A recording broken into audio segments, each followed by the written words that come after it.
This is the actor Shizeng's found to play Pigsy. He's a singer and a martial artist.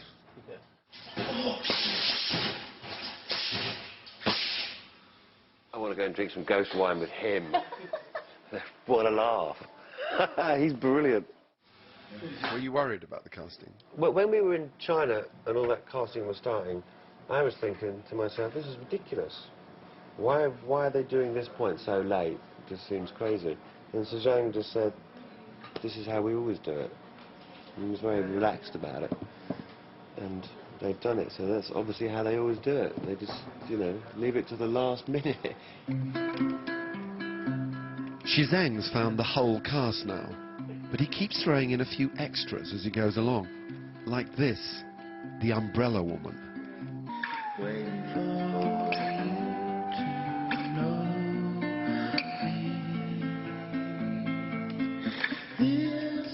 Oh, come on, you're joking. How did you do that, man?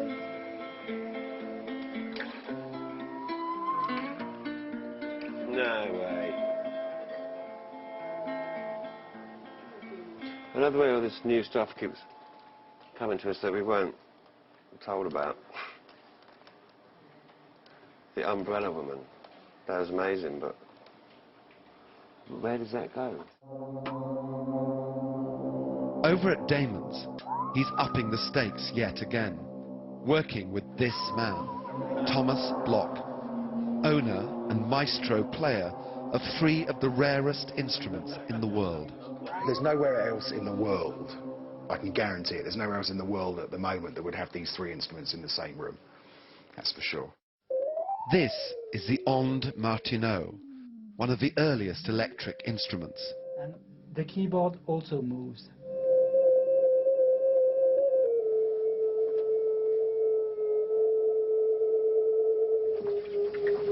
He's a very clean musician. He washes his hands an awful lot. But I mean, that's because you can't get any grease on especially on the glass harmonica, because it won't play if you do.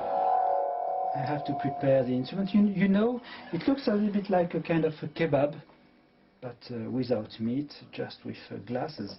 It's the same kind of instruments than when you play on the normal glasses in a restaurant. This is the glass harmonica, invented by Benjamin Franklin in 1761. They're a kind of missing link, in a way, from what I've been doing in the studio to what is possible in orchestration. So they're really important. And this, created in 50s France, is the crystal bachet.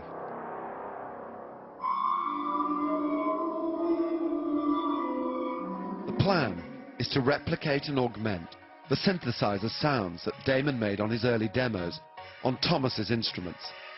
Then Thomas will join the Monkey Orchestra in Manchester in June. Tell me whether you think this might work. On Omi Tofu, you know, just the chant. Yes, oh yeah. I was thinking the percussive sounds of the crystal Great, bachet. let's have a go at that. Double it. Great. So I've got the part for that, I think. Dum dum dum dum dum dum. Yeah. So just play around with that. Don't play the notes, just whatever. You know? I'm trying to do you a cleaner copy.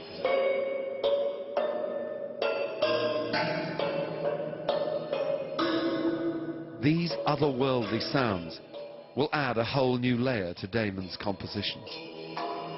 It's fantastic.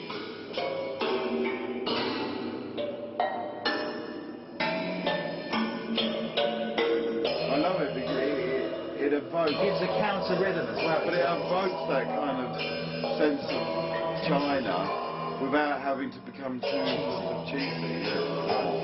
It's free. Beautiful. But merely evoking a sense of China through existing instruments isn't enough for Damon. He's taking it a lot further than that, dreaming up a whole new instrument.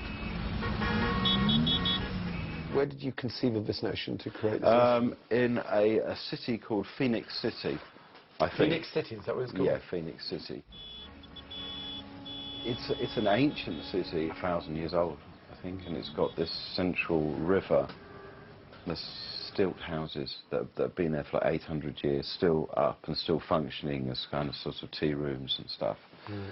But it's incredibly busy, and it's just the cacophony is relentless.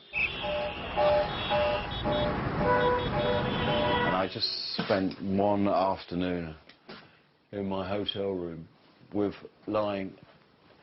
Here was the window, and I was just lying on the floor, and I had my little DAT machine with my headphones on, and I just put my mic out the window, and I just sort of went to sleep for a few hours and just listened to the traffic. So, meet the klaxophone, the instrument that lets Damon recreate the cacophony of klaxons, the cultural dissonance of today's China in a live orchestra. The commission to make it fell to Gavin Turk, one of Britain's leading artists with a serious interest in music. I was sort of surprised that you couldn't already just go and get one of these kinds of instruments off the shelf somehow. Is the idea an eccentric idea? I'm very used to things being eccentric, to the point where I don't really recognise eccentricity. Gavin charged two artists from his studio, Ross Downs and Dan Hallhead, with turning Damon's idea into reality. Not an easy task. The first meeting, when they expected it to be practically finished. Yeah, done, yeah. Came in and saw a piece of wood. Yeah, with a joystick on it, and they didn't look very impressed. No. And we were like, well, it works, you just got to be really careful, and it kept like, sometimes you press and it would go